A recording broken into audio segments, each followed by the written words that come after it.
Mr. Chair, Madam Vice Chair, and Representative Tremont. I just want to thank you on behalf of the Florida Developmental Disabilities Council for recognizing this bill and the amendments that needed to be made on behalf of many families, including myself. So thank you for the opportunity to share my story. So just to make it a little personal for you. I am Tina Cordova from Hernando County, Florida. I have a 14-year-old daughter, Emily, with medically complex diagnosis, including cerebral palsy and epilepsy. She requires 24/7 care and supervision. Over 10 years ago, I gave up my career and became my child's full-time caregiver, giving up my income so she could qualify for Medicaid benefits that she desperately needed to meet her needs. Unfortunately, the private insurance that I had was not covering her needs. My entire paycheck was going toward her medical bills, the supplies that she needed, the pharmaceutical costs, and even her equipment. I could not continue to work due to her weekly required therapies, specialists, medical testing, and interventionist appointments. So my family sacrificed. We sacrificed our income to meet the poverty level to qualify for Medicaid. Within that time, I began around-the-clock care and continue that same level of care to this day. It became work.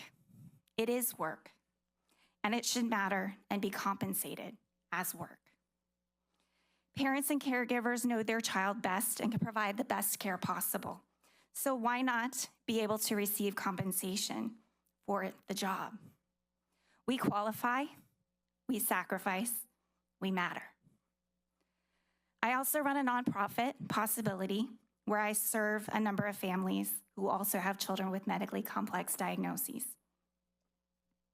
I work tirelessly on their behalf to advocate for them, but I make nothing. I give out of my heart and out of my time. The opportunity to work and receive compensation without risk of losing their child's benefits through Medicaid is a desperate need of these many families. That I stand here and I represent them as well.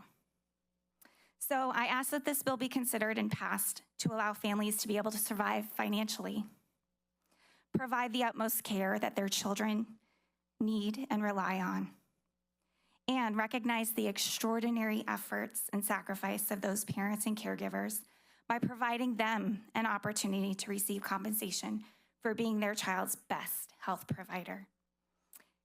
Thank you, committee members, Mr. Chair, and of course, Representative Tremont, for recognizing the need for this bill. Thank you. Ms. Cordova, thank you for your testimony, and I can tell you, I probably can speak for everyone on this committee. There's a lot of things and a lot of bills that we hear sometimes we ask ourselves, what are we doing here? But when we hear testimony from people like you and the voice that you bring to the countless Floridians around this state who are walking in your shoes every day, I know these are the kind of bills that make me proud to be a member of the Florida House and to be able to cast a vote to try and make a difference and ease the burden that you carry. But I say that knowing that for you and for the families around Florida, it's not a burden, it's a joy. And so thank you for the example that you set. I'm encouraged today by the testimony, particularly of Ms. Cordova, and for all those families that have to sacrifice to meet the income eligibility level. I pray that one day we will get it right as legislators. I'm excited to be on this committee and to see this bill come to the floor. Ronald Reagan once commented that the problem with government is government. You get it, folks? And I pray to God that we will get it right.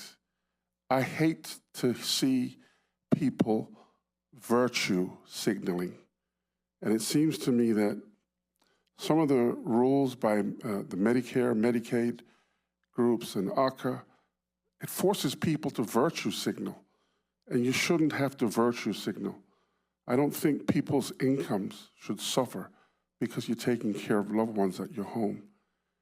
In my opinion, my humble opinion, there should be no income limits. You shouldn't have to go poor just to take care of your loved ones at home. Shouldn't have to happen. And that's the problem with government. But I urge all my colleagues to be up on this very important bill. I'm encouraged by what I'm hearing today, and it makes me have great honor to be on this committee, to go back home to my districts and tell my people that we fought for the people. We didn't fight to be stupid. We're people with common sense, and we're going to use common sense and pass common sense laws that's going to bless the people of the great state of Florida. The nation will see that Florida's got common sense because of this legislature. And the things that we do will be consequential, I believe, for this entire state and this entire nation.